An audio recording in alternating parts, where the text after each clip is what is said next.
My name is JANEL BARKSDALE, and I'm the founder of Roses and Thorns. This is the book club that's part of Roses and Thorns, and for the month of June, we're reading Michael Todd's Relationship Goal. This is a review of that book, Chapter 8, and Chapter 8 is called The Triangle. And this is all about the foundation of marriage and the structure of marriage. He gives us the marriage equation. It's not this half of a person and another half of a person equals one person. It really is 1 plus 1 plus 1 equals 1. So 1, you start with God. Plus 1, you have your spouse, plus 1, the other spouse, and then you equal 1. And so marriage is intended that you are one person, that you are united, you are together. He demonstrates this best through the use of the triangle. A lot of times when we think of Christ and him being part of our relationships, we place him at the bottom. We said that God is our foundation. But actually, God belongs to the top. He's where everything begins. He's where all decisions begin. He's where all connections begin. God is at the top. And then you have one side that's your husband, the other side of that is the wife. And if any part of that is missing, then there is a disunified triangle and it cannot stand. And so it is so important that we look at the relationship of marriage and understanding that when you're married, marriage comes first and then love. It's so interesting how we focus on falling in love and we romanticize it and we make it all about, this fairy tale. And using the example of a triangle, he talked about the fact that it's not a pulley system, that if something is leveraged off on this side, that you weigh it back on the other side. God has to be the center, has to be at the top of that triangle, and that you don't depend on the other person to do what only God can do in your life. And when you find yourself leaning and depending on the other person to be what God is to be in your life, that's when you have your triangle fall out of balance. Marriage and the love that's shared through marriage, the example that's provided is that God's love for the church. And an unbeliever should be able to see a godly marriage and say, whatever it is that has you bound together, I want whatever that is. He points us to 1 Corinthians 13. And I don't know how many weddings you've been to. Most of them have someone that comes up and reads that scripture and goes into all the components of love. And when you consider that, it's such a price to pay for love. But when you're in a marriage covenant, not only are you paying this price for marriage, you're contributing, but you're also receiving. In chapter 8, he also speaks to the circumstance that several people find themselves in, and that's being unequally yoked. You're married to someone that's not a believer. And so he shows an example of what that triangle looks like, where you have God at the top, and then on one side there's a connection to God, but then on the other side there is a broken connection to God.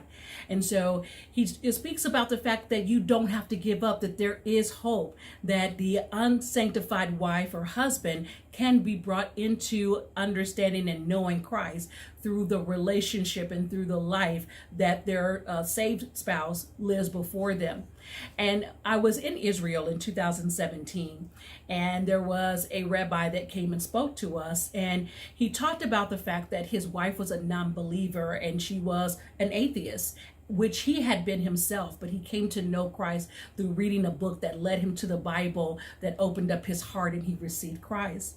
His sister also was a practicing atheist. And so he began, after he opened his heart to Christ, he began daily praying for his wife to know Christ. Daily. Every day. He was praying for his wife. And after a year of consecration, after a year of praying daily for her to know Christ, she opened up her heart and received God. It took him 3 years of daily praying for his sister to come to know Christ. So it is not for the faint of heart. You are going to be committed, if you are married to an unbeliever, to cover them and that they can find their relationship and find connection to Christ. And one of the best ways to do that is, one, live a Christ-like life in front of them. And secondly, to pray for them each and every day that they will receive Christ into their heart. Mark talks about that where the two are come together, they're now one, they can no longer be split apart. And again, when you've been to a wedding, you've heard that part of the wedding where it said, where two have come together, let no man put apart. That is quoted at every wedding that I've been to, for sure. And so the enemy gets excited when there's discord in marriage. He gets thrilled when he can see an interruption to the family, and that triangle now has a split where there was a connection from the husband to the wife. Now there's an interruption within that connection. He glorifies in that. And so it is important that you fight through whatever that is. And remembering that there are certain things that only God can do. And so how do you make sure that your connection stays strong? The encouragement is, in order to go forward, you got to go back. And so initially he gave the pathway to marriage. And so it is singleness, and then dating, and then marriage, and then love. Right? And so he says, when you're in this disconnection within your marriage, go back to the basics. And so you go back to singleness. And that's not saying that you divorce or you separate from your spouse. It is saying that you work on you. So you remember the equation, the marriage equation is 1 + 1 + 1 = 1. So you got to work on your one. And in the book, Michael Todd provides an acronym for one. And so the O represents ownership. You got to own your stuff. And part of that is being self-aware, making sure that you are clear on your contributions to both the beautiful things in your marriage as well as those things that are challenging within your covenant. The N in one stands for nurture.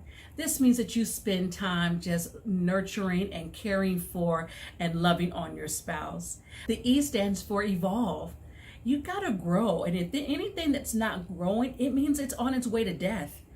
As an individual, you should be evolving. You should be developing and learning more about yourself and learning more about how to develop the gifts that already lie within you. And so as this chapter concludes, it is critically important that we maintain the understanding of the marriage equation, that 1 + 1 + 1 = 1. I hope you are enjoying this reading. I look forward to connecting with you. If you haven't already done so, please connect to us through the Roses and Thorns YouTube channel. It is Roses and Thorns TV, and there you will find videos that you can comment on. Be sure to share and like the videos as well. Also, please be sure to visit our website at www.rosesandthorns.org, and there you'll find a menu for book club, and you'll see all the printables, our reading schedule, and resources that are available to you. Again, I always look forward to connecting with you. Take care.